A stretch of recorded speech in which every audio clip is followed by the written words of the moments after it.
I'm Jill Coleman. Welcome to the Best Life Podcast. Here we talk about everything from success, money, relationships and entrepreneurship to productivity, honest communication, positive psychology, and how to cultivate an abundance mindset. Make money, travel the world, deepen your relationships, live full out. This is the best life.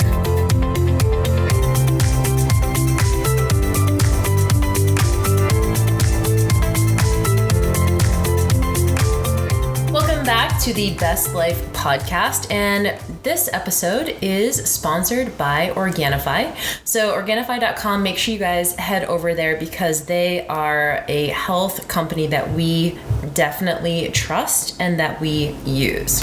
We love the Organifi products. They have some amazing green juice, red juice, gold, all of the things that help you with your body, health, and mind. And if you enter the Best Life, all in lowercase, at checkout, you'll get 20% off. So make sure you do that and also tag them on Instagram. I want to see. I'm on my green juice challenge right now still.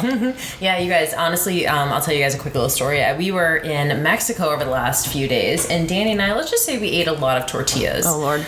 A lot of tortillas, and honestly, I think I have a slight corn allergy, so I got back into the gym over the last day or so, and my joints were really inflamed, and I took a huge dose of their turmeric. Their turmeric is this amazing blend, and the way that it's processed, it's super, super high grade, you guys, and so I took a huge dose of that, and my joints are already feeling a lot better. Like, I had a ton of inflammation coming off eating all of the corn chips and all of the corn tortillas, and so we rely heavily on Organifi for all of the awesomeness to get our micros, for herbs, etc. And so we really want you guys to check them out and definitely tag them and use the Best Life when you check out to get your discount.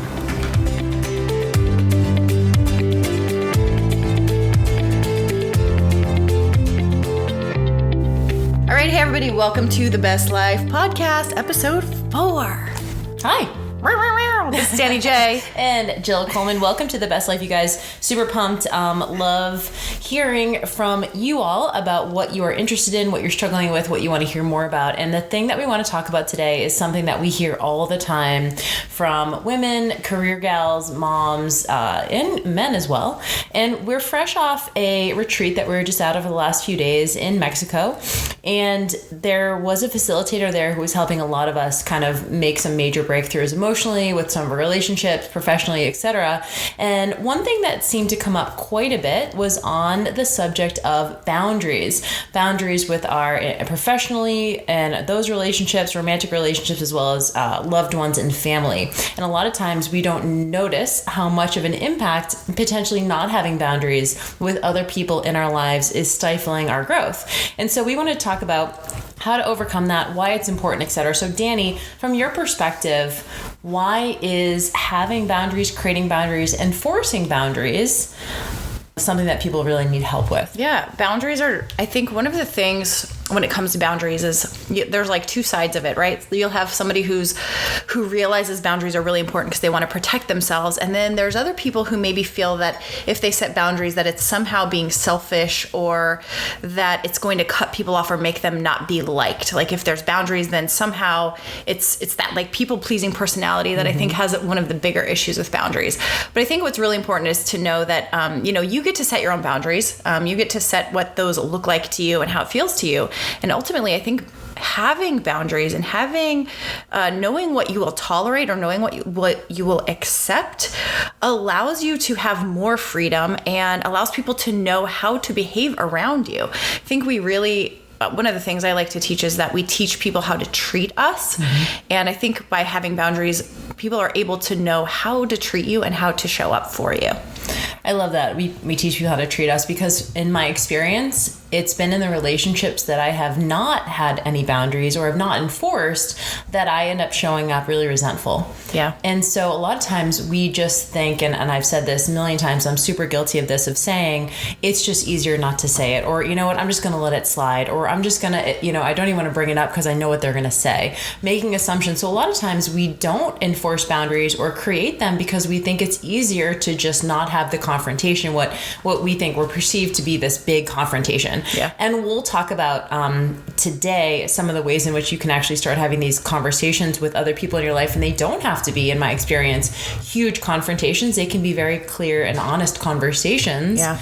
And it's like ripping off a Band-Aid. A lot of this stuff is really scary, but once you kind of have that very first conversation or that very first real talk with somebody, that's where the most pain is. And on the other side of that is like all this ease and liberation, so long as you're able to continue to enforce it, right? And of course, there's kind of some back and forth that we'll talk about as well. Yeah, totally. It's funny because, Jill has a puppy now, like a year old. But if you think about it, when you're training a dog, you have to set boundaries as far as what they're allowed to do. And it's funny because by actually setting those boundaries for, let's say, a dog or even children, I think it's really, really important in parenting. It actually makes the other person or the animal or the child feel safer because they know what's expected of them.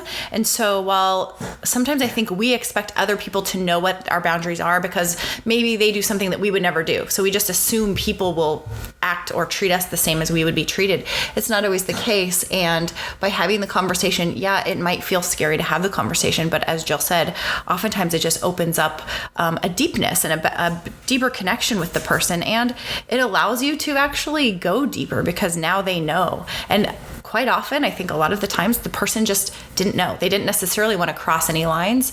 Or if they did, then it was really time for you to be able to speak up and practice that. Exactly. I love that so much. And, a couple of things that I want to clarify before we get started is oftentimes I think you hit the nail on the head when you say we get upset or we get mad because we would never do that, right? And so instead of communicating that to them or saying that's not okay or that's not acceptable to me, a lot of times we will just take it on and then talk to someone else about how upsetting this one relationship is, right?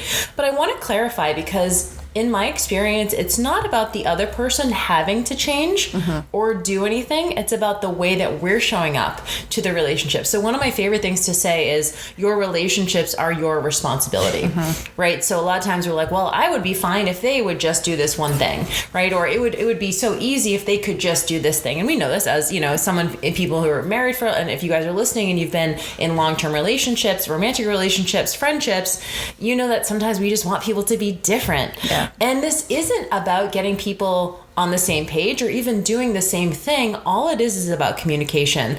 And so that moving forward, you can have a joint understanding of what someone else wants. Because remember, you might not know what you want, but guess what? They probably don't know what they want either. So you opening up that dialogue allows for, like you said, the relationship to deepen. So I want to really take the blame out of this. I think it's easy to go and blame the other person for not doing something quote unquote right. We just tend to blame them, or we tend to, on the other hand, maybe show up with this like bomb dropping honesty, like, see if you can handle me now. Yeah. And that's not what this is about either. That's really more about, stating your preferences, stating your desires, your wants, your needs, and then allowing for the other person to have their response as a result of that. So, and I think that's too why sometimes people are afraid to have the conversation. It's like, what if I tell them I'm not going to tolerate this anymore? What if I tell the person how I feel and I want it to change and they leave or they don't want to be around me anymore? So we get scared of rejection.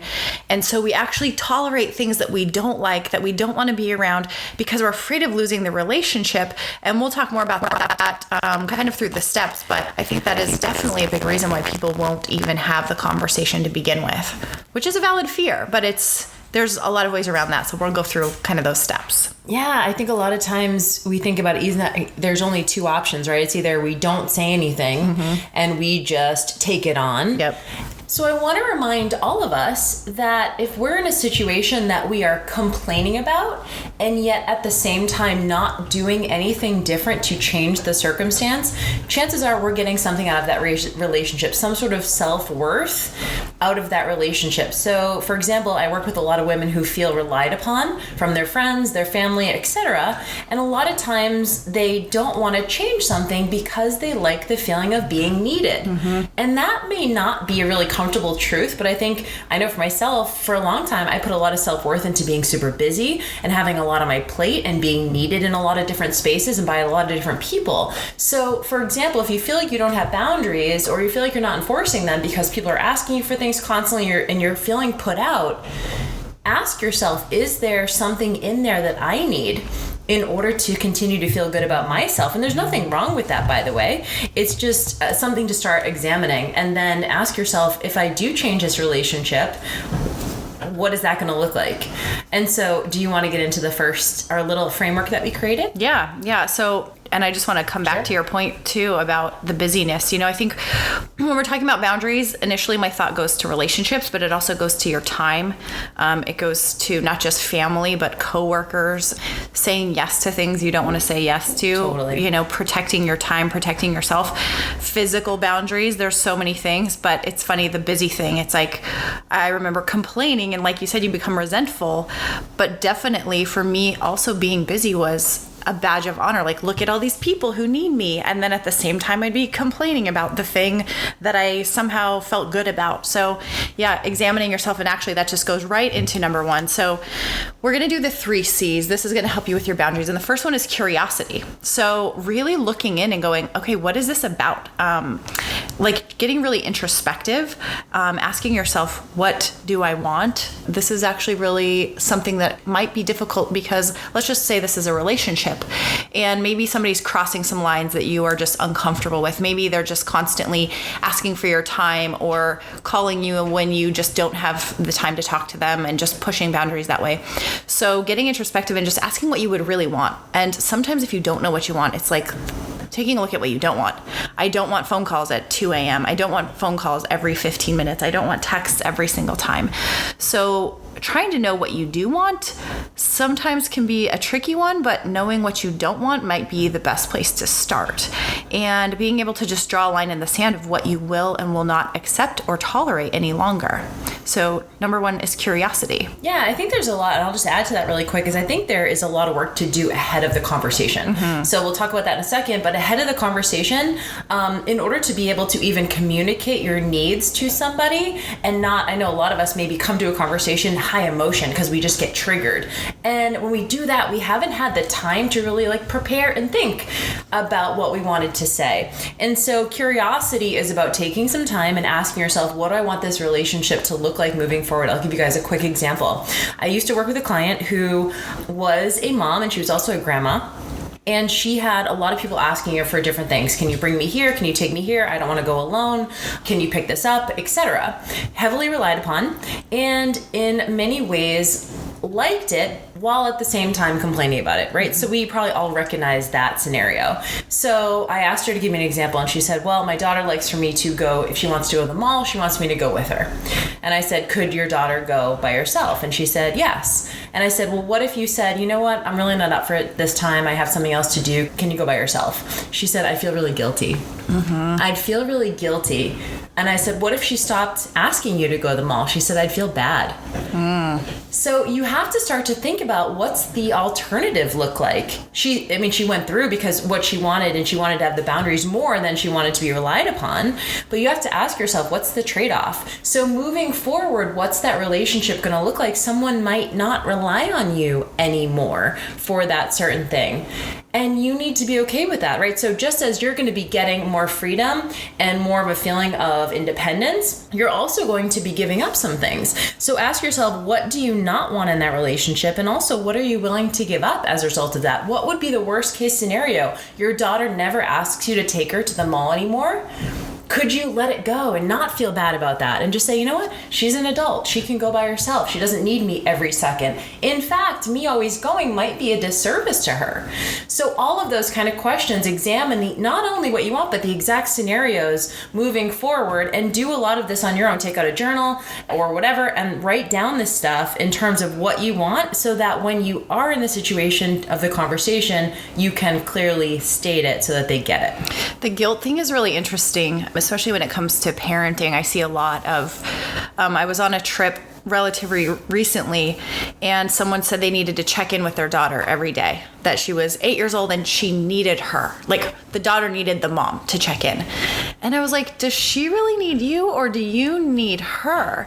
And it's interesting, we get really attached, or we think that we are so needed, but I almost feel like in a way that's selfish to think that you are the most important thing, and also to the other point is to be able to maybe give the child a chance to go a day or two without conversation with the mother and let them actually have some independence and learn that. Because really, are we teaching people to lean on us and need us, or are we teaching them to be independent? And you have to really ask yourself, is that what you're trying to do? Are you trying to enable behavior that you are saying that you don't want? Yeah, and I know that when we talk about moms, obviously Jana and I, neither one of us have children, so I would never assume to know what it's like to be a mom.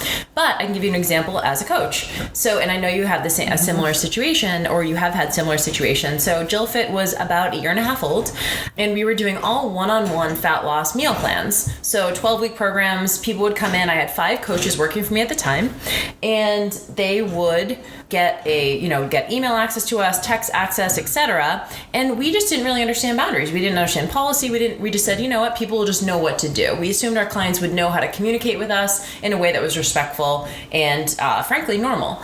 And it all kind of came to a head. It was 1.5 years in, and one of my coaches got 73 text messages from a client on a Sunday. And at first, what did we do? Can you believe this chick? She's crazy, right? How does she need, why does she need us this much, right? We would never do that. She's crazy. The first inclination was to complain. Yep. Second inclination was, I created this. I was like, we did this. Not only do we allow for this to happen, but we're doing her a disservice because now she can't even make any decisions without us. And so we went back to the drawing board, completely changed our policies and the ways in which we communicated with our clients. And you know what it did? It gave them a lot more freedom, like you said, to struggle through something on their own. I'd have people texting me what kind of peanut butter to get. They were at the grocery store, and me telling them to get the one with the salt or without was just enabling. So I didn't respond. I stopped not responding to those text messages until the next day. And I was like, okay, so let's debrief. What type of peanut butter did you get? I know it sounds like such a silly example, but what type of peanut butter did you get? And then they would say, oh, well, I got this one because I didn't hear back from you. And I'm like, great, that works. Or good job. And it allows for them to start now building some self-trust and confidence in their own decision making so that they're not so reliant on us. So ask yourself, in this relationship, am I enabling someone? Or am I allowing for them to grow? And in turn, I get to have what I want to. Yeah. Yeah. So lots of stuff to think about ahead of the conversation. Yeah. Just be curious. Know what you want and know what you don't. If you don't know what you want, know what you don't want. Totally.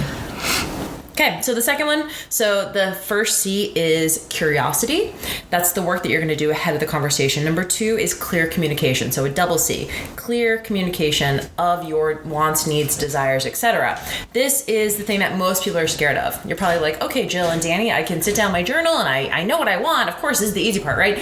The hardest part is actually going face to face with somebody. Yep. So clear communication is about actually having the conversation, doing the thing, and not doing it in a moment of extreme emotion when you're getting super triggered and you're totally just emotionally hijacked. We don't want to come to the table with that energy because at that point we're resentful, we're angry, we feel put out, we feel hurt, etc.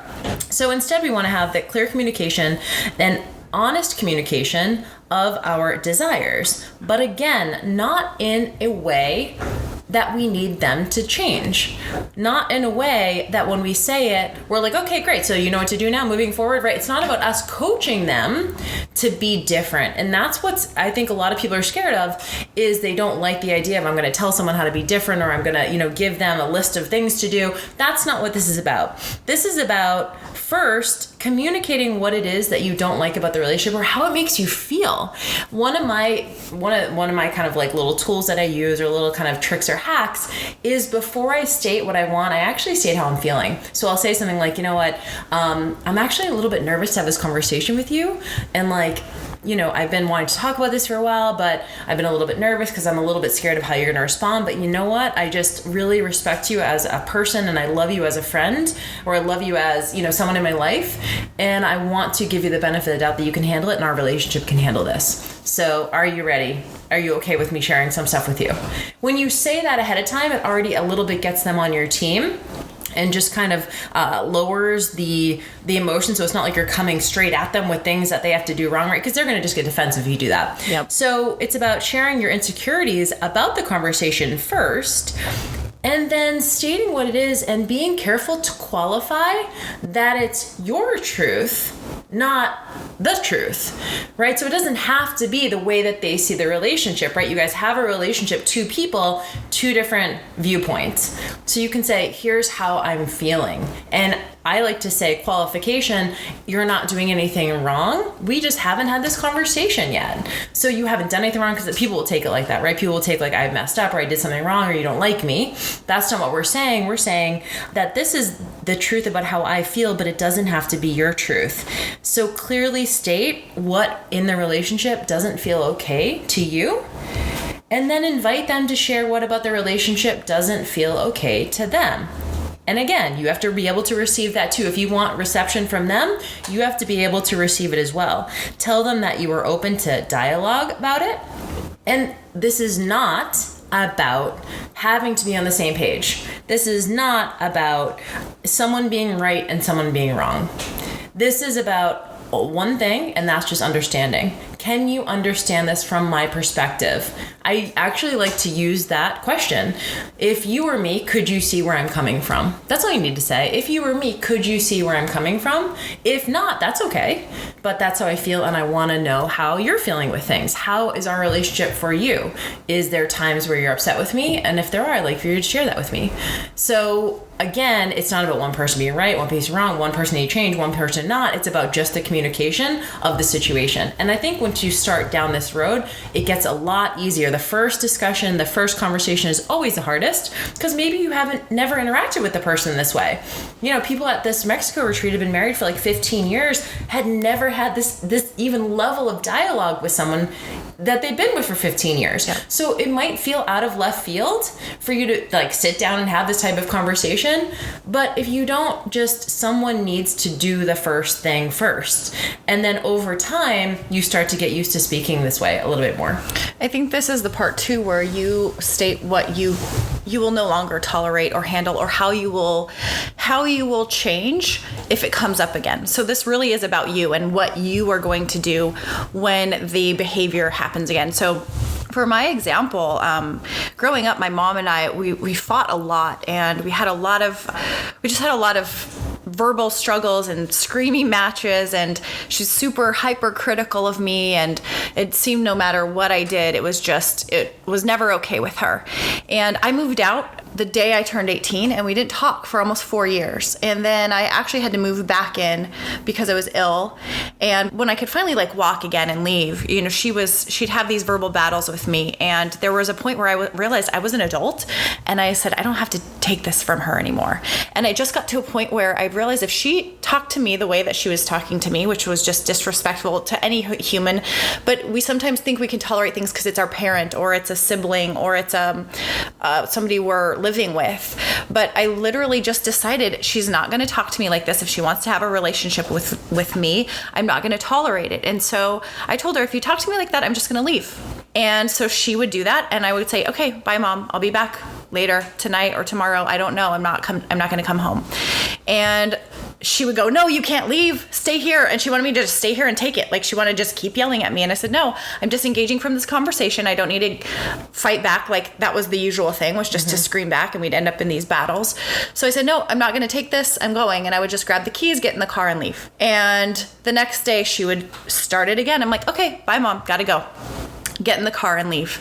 And it got to a point where she stopped doing it. And of course, I know this is really scary, because someone might think, well, it is my mom, or it is my husband, and what if I leave and then they just leave and we never talk again? And I guess that could be a possibility, but for me, it was really a matter of going, I can't do this anymore. I had already left for 4 years and not talked to her. So we had already gone down that path.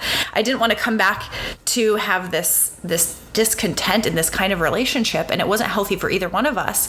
And it eventually taught her that she knew where I stood, and if she would even start to get in on the things that she would lay in on me, I could give her a look and she would just stop.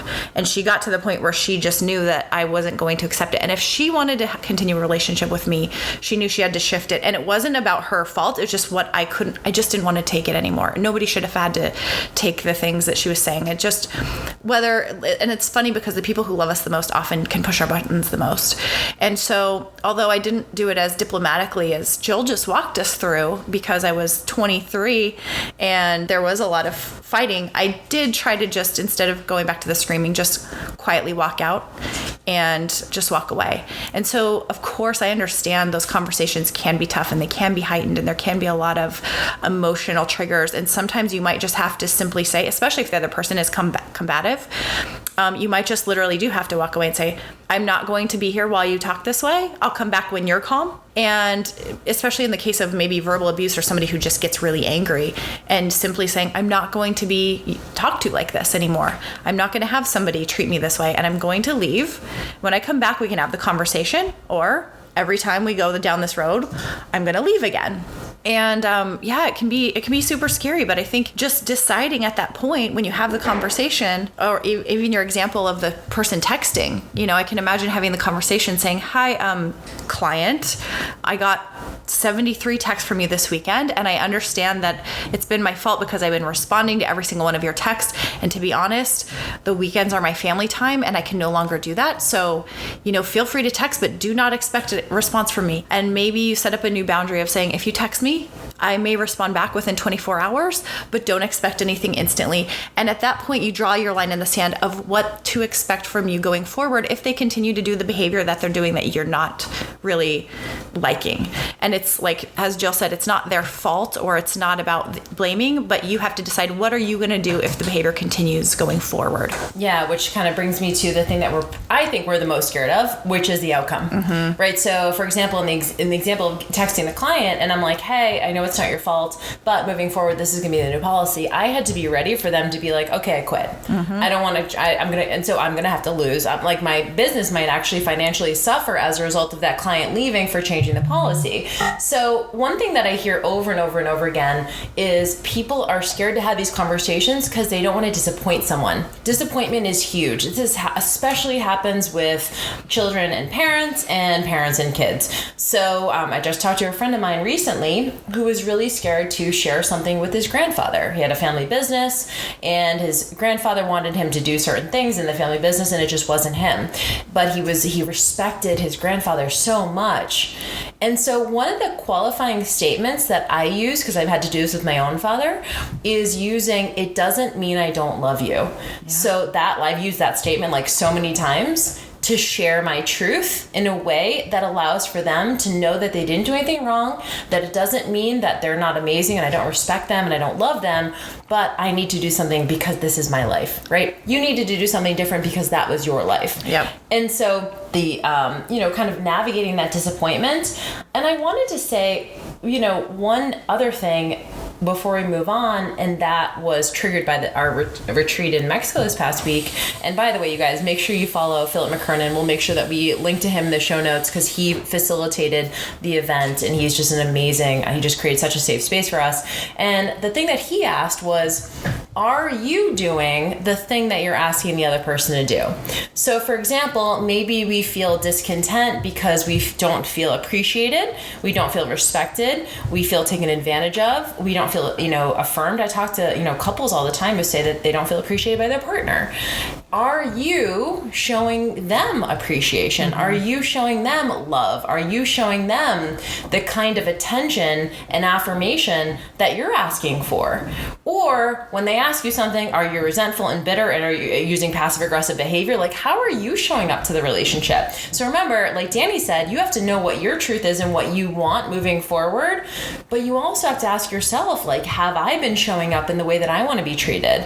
And I think it's really important to ask yourself those things as you go into that relationship. And if the answer is yes, you have done everything that you could possibly do to show them the things, maybe they have a different need in the relationship. They feel appreciated. They don't feel taken advantage of, but they have a different need that's not being met. And be open to that dialogue.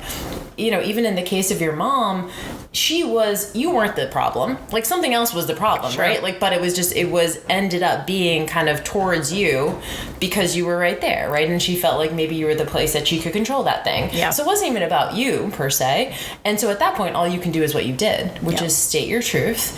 And then the third step, which is the third C, which is being consistent. Consistency.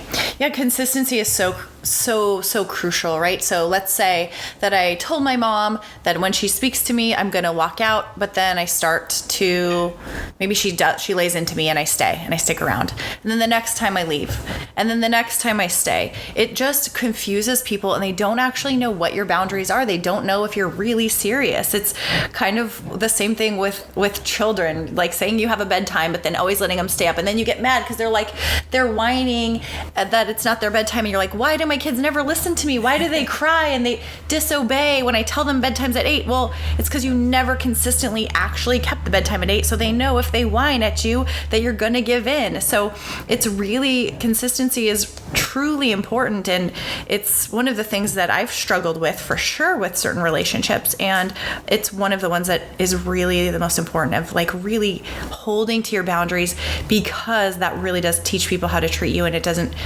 confuse the relationship more. This is how you get the relationship that you want, right? So you can state it. You can have one conversation. And by the way, you're probably going to have multiple conversations, because the first conversation is the toughest. And then after that, it gets easier and it gets easier and it gets easier. And you're starting to teach people how to treat you. And consistency is about one simple thing. It's about knowing what your line in the sand is, and if that line is crossed, you do the thing you said you were going to do. Mm-hmm. And so you have to be ready to do that. You have to be ready to do that, right? So for example, if you're struggling with something with a significant other, if your line in the sand is crossed, and how do you know that? I know for me, my line in the sand is crossed if I start to lose respect for myself. That's it. If I start to lose respect for myself, something there is not okay. And I need to take the action I need to take. And if that means that you said you were going to leave, if this continued, guess what? You have to fucking leave. Yep. And that's really scary. So give yourself a little mental pep talk and understand what the potential consequences are. Because we have a choice, right? We can be mad at the person for doing it to make us leave, or we can take 100% responsibility and ownership for the fact that we want something different, and it might actually take something I don't think it has to, by the way, but it might take something this drastic in order to change that relationship. So what is your line in the sand? Know it. And if it happens, again, you might lose the client. You might leave the marriage. You might leave for a while. You might, there needs to be some sort of consequence. Yeah, when you actually mentioned the leaving a relationship, remind yourself too that this isn't about manipulating someone's behavior. Because I think we can go, well, if my spouse looks at another woman, I'm going to leave. And then you catch him like staring at some chick. You're like, all right, I'm out of here. And you don't go because you didn't really want to, but you're really just trying to manipulate his behavior. You have to really go, okay, what is this about? Is this about me trying to control someone else and what they do? Or is this really a boundary that I really, really need respected? So know your boundaries, and don't try to quote unquote use boundaries as an excuse to manipulate someone else's behavior that you just don't like. You have to really know, like, is this something you really truly can't tolerate? And are you able to enforce what you're actually saying you're going to do? Yeah, and this doesn't need to only be in romantic relationships, by the way. This can be in friendships, because I think a lot of people are really scared to lose a friendship over something. I don't think that it always has to be that. I'll give you guys a quick example. I've had majorly uncomfortable conversations with every single one of my closest friends and family members. And I care so much about those relationships that to me it's worth being in that discomfort. And so I had a friend, this was a couple years ago, who I felt like was taking out her frustrations on me. And I was like, okay, I understand she's stressed. And I kept letting it go. And then it all kind of came to a head. And I was like, you know what? I don't like this. And I'm just going to state my truth. And so I reached out to her and I said, can we talk? And I said, here's how I'm feeling. And I'm not accusing you of anything, but I'm feeling as though your frustrations are towards me, and I don't know why. I'm trying to figure out what's going on for you that you're taking them out on me. I'm here for you. I love you. This doesn't mean anything about a relationship, but I need to have this conversation with you. Are you okay? Like, are you okay? And I used that doesn't mean I don't love you. And it was uncomfortable, but we got on the same page because we both actually wanted the same thing, which was to deepen the connection and have open dialogue and be able to communicate. And come to find out, it wasn't even about me, right? It was about some stress that she had shame and some guilt over that she didn't share with me because she was scared to. And so she was like, it's not about you, but it's about this other thing, and I could really use your support. And I'm like, I got you. Yeah. And so I think a lot of times try not to make the assumption that it needs to be like my way or the highway. And also, like you said, it's not about doing something so I'm going to leave so they chase me. Yep. You have to be ready to leave and them not chase you and go and do what you need to do for you. And that's really scary too. But I don't think it always has to be my way or the highway. I think it can be, like you said, pick and choose your battles, a couple of non-negotiables, and everything else you have to communicate through. Yeah, I think, one of the big questions I would imagine people would have is, what if I lose the relationship? Yeah. What if for my mom, I hear this a lot from a lot of people with parents. They're like, my mom is just whatever she is. She's controlling, or she parents my kids and I can't stand it, but I don't want to lose my mom, or just the excuse, it's my mom. Like, as if that's an okay just to let her do whatever she wants, or it's my dad, and we kind of brush these away even though we can't stand it. It makes our skin crawl. We don't want our parents to come over, but we feel like, well, I want my kids to have a relationship with their grandparent, so I'm going to tolerate it because my kids need the relationship. But you also have to look at what are the kids seeing and witnessing, and how is that really, you have to undo everything you didn't want them to do. So I think it's so important to have those conversations, especially with grandparents and parenting children. And when you're an adult, you're an adult. Maybe your 4-year-old shouldn't sit down and tell you their boundaries of like, Mom, I'm going to make my own bedtime. But you're an adult and your parents are adults, so those kind of conversations can be had, and you do have to also trust them that they can handle it. Like Jill said, one of the conversations or things you can say in the conversation is that I trust you can handle this. And also just allow yourself to trust that they can handle it, and don't assume you know how they are going to react or what they're going to say, because that's something that can get us in trouble. That's one of the things that keeps us from having the conversation. Well, we tend to say, well, I already know. Yeah, I already know what they're going to say. I already know how they're going to react. I already know what they're going to do. And guess what? They might actually do that thing. Yep. But it's not for that. It's for the experience. Yeah. They might do the flip out that you expected. And you can go, okay, well, that was what I expected. And so that's the worst thing that could happen. And now I'm going to actually draw my line in the sand, and we're going to move forward. And by the way, to that point, I think most people are scared of the outcome. Most people are scared of the fallout. Most people are scared of the other person's emotions towards them. Mm-hmm. So we're scared they're going to be disappointed. We're scared that they're going to be angry. They're going to be mad. They're going to storm out, whatever it is.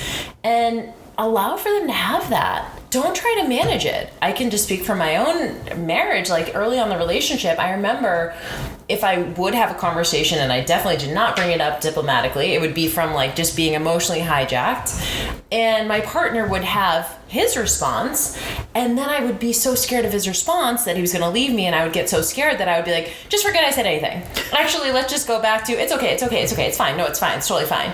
I was trying to erase the interaction that we had just had because I couldn't handle his being upset. That's the scariest thing. But guess what? The other person deserves to have the full experience. So what does that look like? What does it look like to allow someone to have their emotional response without you trying to manage it and control it, which you can't? Like, it definitely never worked when I was like, I'm just kidding. I didn't mean to say that, right? Like, that doesn't, it would have been better had we had maybe just, I had allowed for that to happen and we could have continued the conversation instead of having to like stifle it, cut it off, etc. So allow for the other person to have the full response and then come back to the table. That means you not talking and you maybe listening. Again, you don't have to take it personal. You don't have to change anything as a result, but be open to the person is not necessarily going to just completely agree with you.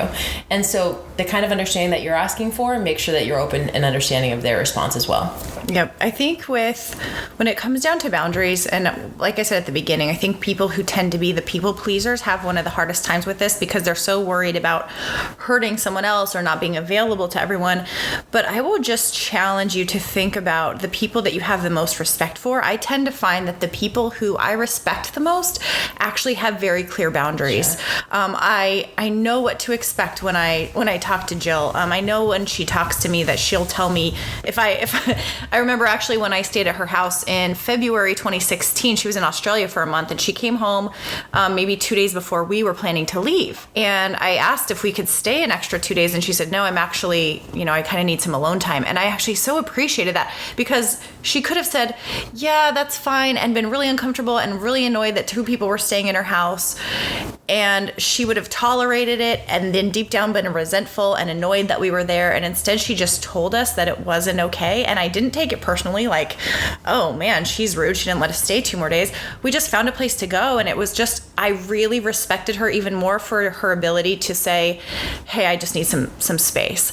And I think we get scared of that, like, we don't want to put anyone else out, so we're putting ourselves out all of the time. Yep. And I really think that, to be honest, more people will respect you or have more respect, and also really take what you have to say to heart instead of thinking you're wishy-washy.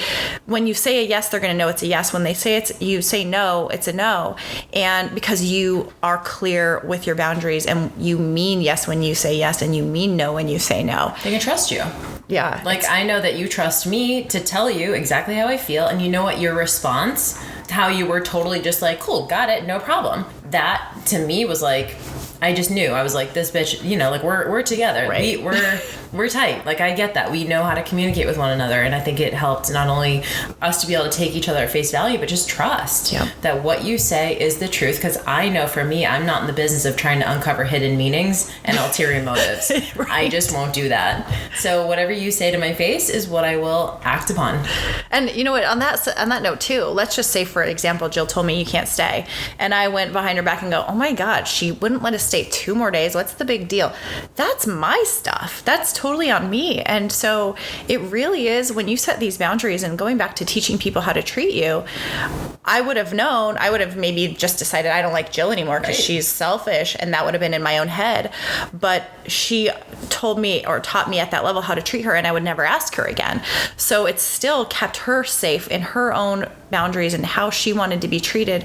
And it really is about, because if she had done the thing to keep the peace for the moment, it could have just continued on, and I could have been one of those friends that was just like a user and constantly just asking for favors and pushing and pushing and pushing until she couldn't stand it and either avoided me or we ended the friendship. And so it really is, it's sometimes we think, oh, this is just the one time, but it tends to happen again and again and again. And so I would just challenge you to also look if certain things, or there's patterns of people coming to you again and again, or maybe multiple people doing the same thing or asking the same thing of you that you're resenting or that you're upset about, that you might just be doing the people-pleasing thing, and you have to just kind of stand up for what you're really wanting.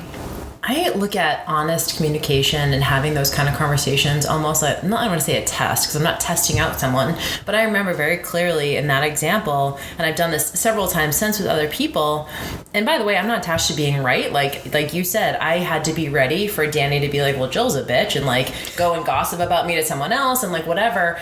And I was okay with that. But I remember consciously being like, you know what? It would have been so easy. And like, I love you guys. So it would have been like so easy and no problem. And I wouldn't even have thought about it. But I remember saying, you know what? I really want to see how Danny responds to this. Because at that point, you and I weren't as close. Yeah. And so I remember saying, I really want to see how Danny and her response is going to tell me everything I need to know about her as a friend.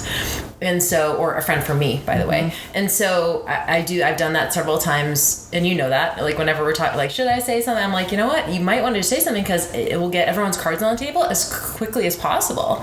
And I like that, because otherwise, what are we doing? Right? We're just continue to placate and please and placate and please to just keep the peace when nothing is actually moving forward. And guess what? That person doesn't know the real you because you haven't shown them the real you. Yeah, so powerful. So like just in recap, so the 3 C's we started with, one was curiosity. So just deciding what you are wanting out of the relationship, or vice versa of what you don't want in the relationship, drawing your line in the sand. 2 was clear communication, or having the conversation, just actually sitting the person down and just spilling it out. And the 3rd was consistency, deciding how you're going to enforce it and just doing it over and over and over again in the practice. So yeah, and I can promise you guys this gets a lot easier, and I'm sure for you it has too. The first time's always a hard time because that's your operating system. Your operating system is as a people pleaser, as someone who placates, as someone who, sweeps things under the rug. I was that for many, many years, for the first 33 years of my life. It gets so much easier. And again, it's not about one person being right and one person being wrong. It's just about having the conversation, and you can even just agree to disagree. And that's okay too, but it's about, could you see where I'm coming from? And I'm going to be changing the way that I interact. You don't have to do anything. I'm going to be changing the way that I'm interacting. Yep. And then allow the other person to have their full experience. And I think one of the last pieces of this is, we all know you don't have to change, and you don't have to have this conversation. And you can just ask yourself, what will this look like if I never say anything? And you have that opportunity as well. So it just really comes down to you deciding, do I want this to change? And if I do, I'm going to have to make some decisions and have a few hard conversations that could end up being for the benefit of everyone, especially myself. So you have the option to do it or not. It's all on you, but... Well, make sure you guys give us feedback. We'd love to hear what you think of the show, if this is useful for you. And if you do go ahead and have some of those uncomfortable conversations, let us know how it goes. And again, it is going to be a little bit messy, but it does get easier the more clear you are on what you want. And I guarantee you, your relationships are going to deepen so much more as a result. Yes, we'd love to hear your stories. Make sure you go to thebestlifepodcast.com so you can join our Facebook group and join the conversation. And I'll debrief a little bit. Yeah, I can't wait to hear. I love hearing people's stories. So whether it's a relationship with parents, with spouse, with kids, with grandparents, with work people, with bosses. So let us know how it goes, and we will see you Very juicy. next time. All right, bye.